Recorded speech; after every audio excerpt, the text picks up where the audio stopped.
was my turn? Before I came to La Cemetery, I took a short trip. This incident took place during that trip.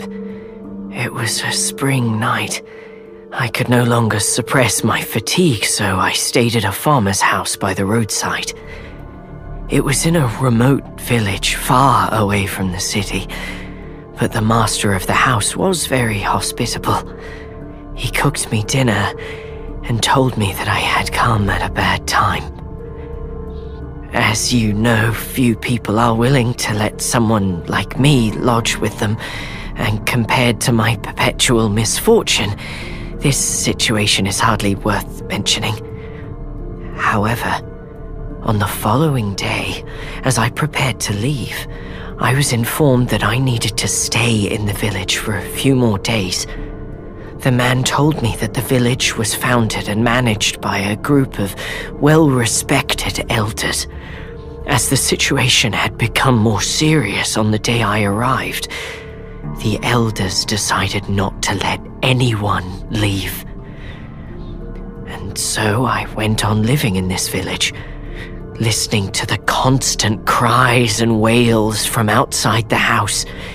However, a few days later, I heard the sound of nails being hammered into boards nearby in the middle of the night.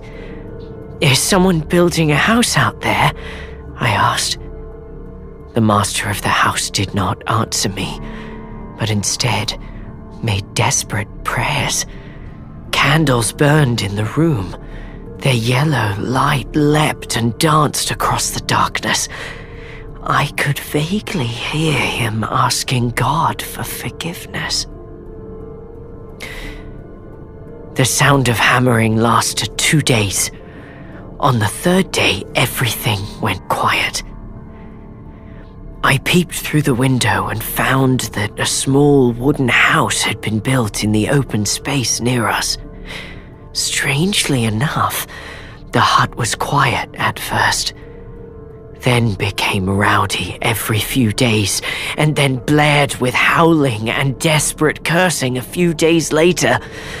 After a while, the hut became quiet again.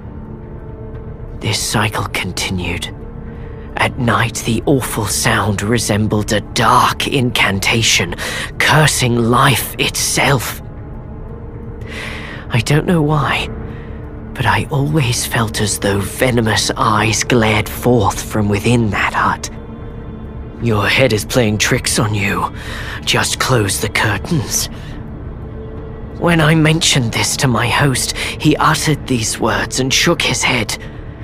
But I knew that he had been praying for longer and longer each day.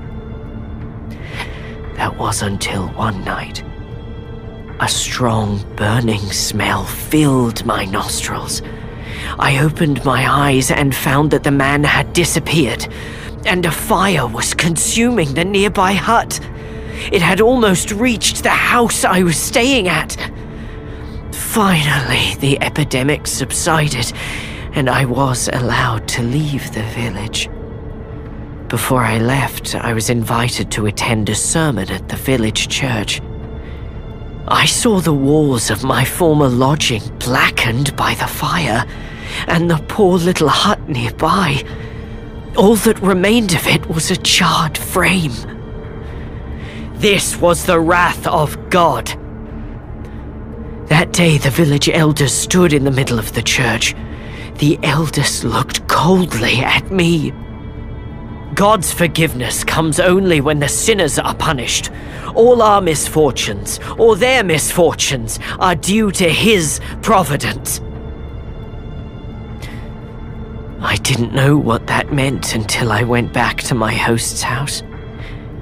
After I had packed up my things and was ready to leave, I found that beside the ruins of the hut stood a wooden sign with something written on it. One barely legible word could be seen. Ward.